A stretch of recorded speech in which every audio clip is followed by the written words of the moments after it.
നമസ്കാരം. കൈപ്പേശ്ശേരി ഗോവിന്ദപുരി. കഴിഞ്ഞ ദിവസം ഒരു കയറിത്താമസ. അപ്പൊ അത്യാവശ്യം നമ്മൾ ഈ പറഞ്ഞ പോലെ എവിടെയൊക്കെ സപ്താഹങ്ങളുണ്ടോ അവിടെയൊക്കെ സപ്താഹം കേൾക്കാൻ പോകുന്ന, അല്ലെങ്കിൽ ആചാര്യങ്ങളിൽ വളരെ ബഹുമാനമുള്ള ഒരു വിശ്വാസിയായ സാധാരണ മനുഷ്യനാണ്.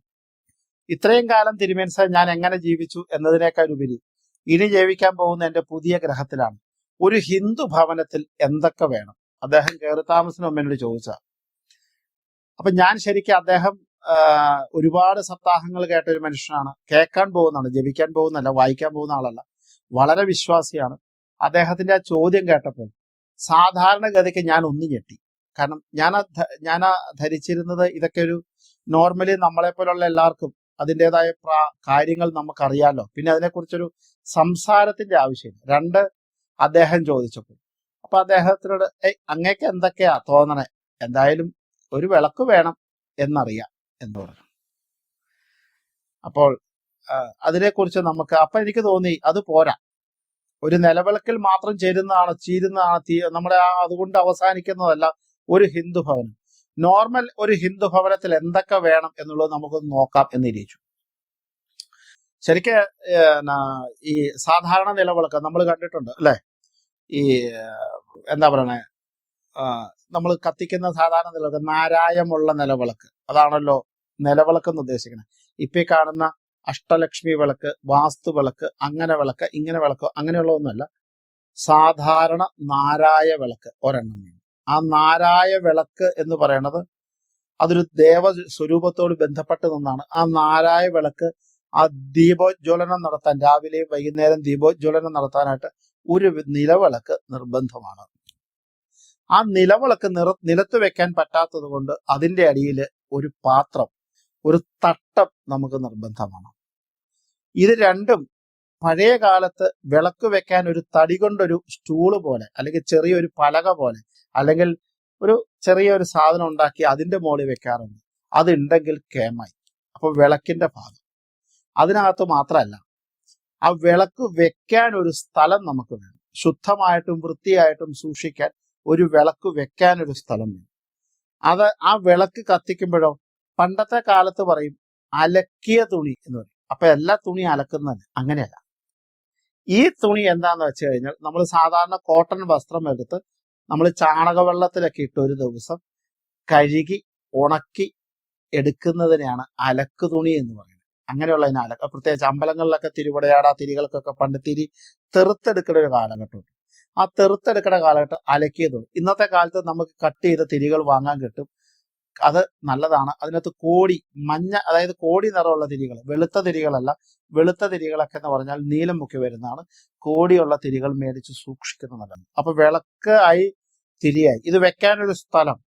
ഇഷ്ടദേവതമാർ നിറഞ്ഞ, ഇപ്പൊ മഹാലക്ഷ്മിയുടെ, ഗുരുവായൂരപ്പന്റെ, ഗണപതി ഭഗവാന്റെ, നമ്മുടെ പരദേവതയുടെ, നമ്മുടെ ദേശാധിപതിയുടെ ഒക്കെ ഫോട്ടോകൾ, നമ്മൾ ചിത്രങ്ങൾ ആലേഖനം ചെയ്ത ഒരു സ്ഥലം നമുക്ക് വേണം. അത് ഫോട്ടോ ഒട്ടിച്ചാലും മതി. അങ്ങനെ ഒരു സ്ഥലം. അവിടെ ആയിരിക്കണം നമ്മൾ നിലവിളക്ക് കൊളുത്തേണ്ടത്. ആദ്യം ആ നിലവിളക്ക് കൊളുത്തേണ്ട മുമ്പിലോ നമ്മൾ ഒറ്റയ്ക്കും ഒരുമിച്ചും ഇരിക്കാവുന്ന ഒരു സ്ഥലത്ത് ഇതുണ്ടാക്കണം. ഒരു ഭിത്തിയുടെ മുകളിലോ ഒരു ഭിത്തിയുടെ സൈഡിലോ വാഷ് ബേസിന്റെ സൈഡിലോ കക്കൂസിന്റെ ഭിത്തിയിലൊക്കെ ഇത് ഉണ്ടാക്കി വെച്ചിട്ട് ഭഗവാനെ എന്ന് തൊഴുന്ന ഒരു അവസ്ഥയാവരുത്.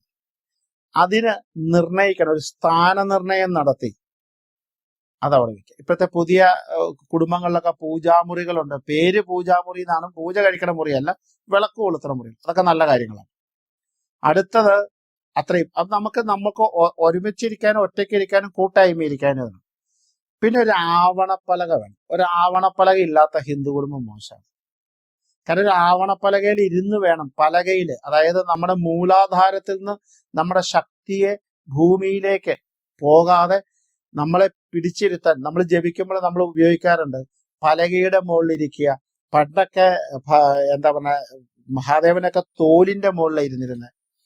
പലകയുടെ മുകളിൽ, ശുദ്ധമായ വസ്തുക്കളുടെ മുകളിൽ അങ്ങനെയൊക്കെ ഇരിക്കാറുണ്ട്. അപ്പൊ ആവണിപ്പലക 1 2 ഒക്കെ ഉണ്ടാകുന്നത് നല്ലതാണ്. ആ പലകയുടെ മുകളിൽ ഇരുന്ന് നാമം ജപിക്കുന്നതല്ലാണ്. ഒന്നുമില്ലെങ്കിലും ജപിക്കുന്നത് സാധാരണ പലക ഇട്ടിട്ട് അതിന്റെ മുകളിൽ ഇരിക്കുന്നത് ജപിക്കുന്നത് നല്ലതാണ്.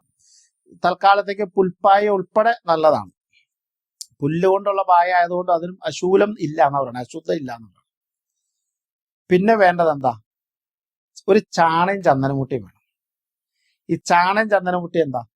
കയറി താമസം ഉണ്ടായാലും, പുലയുണ്ടായാലും, വാലായ്മ ഉണ്ടായാലും, പുണ്യാഹം ഉണ്ടായാലും, ഉപനയനം ഉണ്ടായാലും, ജാതകകർമ്മം ഉണ്ടായാലും, പിറന്നാൾ ഉണ്ടായാലും ചന്ദനം വേണം. അപ്പൊ ചന്ദനം എവിടുന്ന? ഇന്നത്തെ കളഭക്കട്ട അരച്ചുള്ള ചന്ദനം തൊട്ട് കഴിഞ്ഞാൽ അസിഡിറ്റി ഉള്ളതാണ്. മുഖമൊക്കെ പൊട്ടി, നെറ്റിയൊക്കെ പൊട്ടി സർവനാശം വരും. അതൊരു ശരിക്കും പറഞ്ഞാൽ ചന്ദനം എന്നൊരു പേര് മാത്രമേ ഉള്ളൂ, അതിന് ചന്ദനമൊന്നുമില്ല.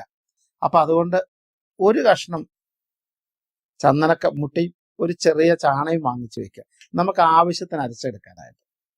ഇത്രയും അകത്തുണ്ടായാൽ അതുമല്ല അപ്പൊ ചന്ദന അരച്ച വെള്ളം തളിക്കാനൊക്കെ എടുക്കാം, കേമല്ലേ? ചന്ദന വെള്ളം തളിക്കാനൊക്കെ എടുക്കണ കേമാണ്. അപ്പൊ അങ്ങനെ ചെയ്യുക. അപ്പൊ അകത്ത് ഇത്രയും സാധനം ഒരു ഹിന്ദു ഭവനത്തിൽ അകത്ത് വേണ്ടെന്ന്. പിന്നെ അഷ്ടമംഗലക്കൂട്ടെന്ന് പറയും. അഷ്ടമംഗലക്കൂട്ടെന്ന് പറയുന്ന 8 തരം ഇതുണ്ട്. അതുകൂടാതെ കുങ്കുമം കൺമഷിയൊക്കെ വെച്ച ഒരു പാത്രമാണ്.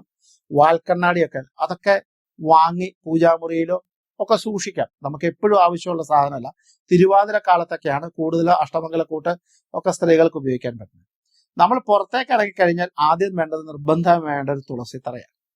ഒരു ഗ്രഹമാണെങ്കിൽ ഒരു തുളസിത്തറയും വേണം. ആ തുളസിത്തറയിൽ വാടാതെ ശക്തമായി നിൽക്കുന്ന ഒരു തുളസിയും മഞ്ഞളും ഒക്കെ വെച്ച് പിടിപ്പിച്ചിരിക്കണം. മനസ്സിലായോ? അതുപോലെ തന്നെ കിഴക്കു ഭാഗത്തോ വടക്കു ഭാഗത്തായിട്ട് ഒരു ആര്യവേപ്പ് ഉണ്ടാകുക, ഒരു കൂവളം നടുക. ഇതൊക്കെയാണ് ഒരു ഗ്രഹത്തിൽ നിർബന്ധമായി വേണം എന്ന് നിഷ്കർഷിക്കുന്നത്. ഇതൊക്കെ നിർബന്ധമാണ്. മനസ്സിലായോ? ഇതൊക്കെ നമ്മുടെ ഒരു വീടുമായി ബന്ധപ്പെട്ട്, നമ്മുടെ ഗ്രഹവുമായി ബന്ധപ്പെട്ട് നിർബന്ധമായി ഉപയോഗിക്കേണ്ട സാധനങ്ങളാണ് ഈ പറയുന്ന വൃക്ഷലതാദികളും അതുപോലെ തന്നെ ഈ പറയുന്ന അകത്തു വരുന്ന സാധനങ്ങൾ.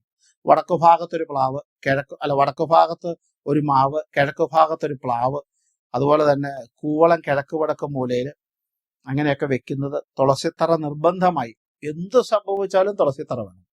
രാവിലെ ആ തുളസിക്ക് ഒരു പ്രദക്ഷിണവും, ആ തുളസിക്ക് ഇത്തിരി വെള്ളം ഒഴിച്ച് തൊഴുകയും, ആ തുളസിത്തറയിൽ തിരി കത്തിക്കുകയും, മഹാവിഷ്ണുവിന്റെ പത്നിയായി നിൽക്കുന്ന സങ്കല്പത്തെ ആ തുളസി ഒന്ന് വന്ദിക്കുകയും, ഇതൊക്കെ ചെയ്യുമ്പോഴാണ് ശ്രീലക്ഷ്മി ഇങ്ങനെ നിറഞ്ഞു വരുന്നത്.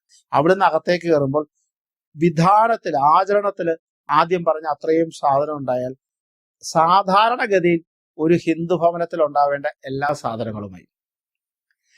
പിന്നെ കയറി വരുന്ന വഴിക്ക് ഈ എന്താ പറയണ, മഹാലക്ഷ്മിയുടെയോ ഗുരുവായൂരപ്പന്റെയോ ഒക്കെ ഫോട്ടോ വെക്കുന്നത് നല്ലതാണ്. വെക്കാം, വെക്കാതിരിക്കാം, വെക്കുന്നത് നല്ലതാണ്. അതും ചെയ്യാവുന്നതാണ്. ഇത്രയൊക്കെ സാധാരണഗതിക്ക് ഒരു ഹിന്ദു ഭവനത്തിൽ വേണ്ട. അപ്പൊ അദ്ദേഹം എന്നോട് ചോദിച്ചു എന്തൊക്കെ വേണം എന്ന് ചോദിച്ചപ്പോൾ, അത്രയൊന്നും ഇല്ലാത്ത കുടുംബങ്ങളോ അല്ലെങ്കിൽ ഉണ്ടോ എന്ന് ഞാൻ അപ്പൊ ചിന്തിച്ചു. അപ്പോഴാണ് മനസ്സിലായി ഉണ്ടാവും. കാരണം അതിനെക്കുറിച്ച് നമുക്കൊരു ധാരണ വേണ്ടല്ലോ. ആ ധാരണക്കുറവാണല്ലോ നമുക്ക് ഇങ്ങനെ വേണേ. അപ്പൊ അതുകൊണ്ട് എല്ലാ ദിവസവും രാവിലെയും വൈകുന്നേരവും കത്തിക്കാൻ പറ്റുന്ന നാരായവിളക്കും ഇത്രയും സാധനങ്ങളും നിറഞ്ഞു നിന്നാൽ സാധാരണഗതിക്ക് ഒരു ഭക്തനായി നിൽക്കുന്ന ഹിന്ദു ഭവനത്തിന്റെ സാധാരണ വിധാനങ്ങളായി. അത്രയെങ്കിലും ലക്ഷ്മിയുടെ അനുഗ്രഹം കിട്ടാൻ, ദേവസങ്കല്പത്തിന്റെ അനുഗ്രഹം കിട്ടാൻ, നമ്മുടെ വീടാകുന്ന ശ്രീകോവിലിനെ പുണ്യഭൂമിയാക്കാൻ ഇത്രയും സാധനങ്ങൾ നിർബന്ധമായി സൂക്ഷിക്കാം. പൈസയുള്ളവരുണ്ടെങ്കിൽ ഒരു പറയും കൂടെ വെക്കാം. പറ മേടിച്ചു വെച്ചാൽ മതി. കാരണം എന്തെങ്കിലും ആവശ്യമുണ്ടെങ്കിൽ നമ്മൾ പറ നിറച്ചൊക്കെ വെക്കുന്നത്. നമ്മുടെ പൂജാമുറിയുടെ മുമ്പിലും പറ നിറയ്ക്കാം, അതിനൊന്നും വിരോധമില്ല. ഒരു നാഴിയും ഒരു പറയും കൂടെ വാങ്ങി വെച്ചാൽ അതികേമായി. സാധാരണ ഭക്തന്റെ വീട് പൂർണ്ണമായ ഐശ്വര്യപ്രദമായ സാധനങ്ങൾ സൂക്ഷിക്കേണ്ടതാണ് ഞാൻ ഈ പറഞ്ഞ ലിസ്റ്റുകൾ. ഒന്ന് നോക്കിക്കോളൂ, ഇല്ലാത്തത് പതുക്കെ വാങ്ങിച്ചാൽ മതി. എല്ലാം ഒന്ന് നോക്കി വെക്കുന്നത് വളരെ നല്ലതാണ്. നമസ്കാരം.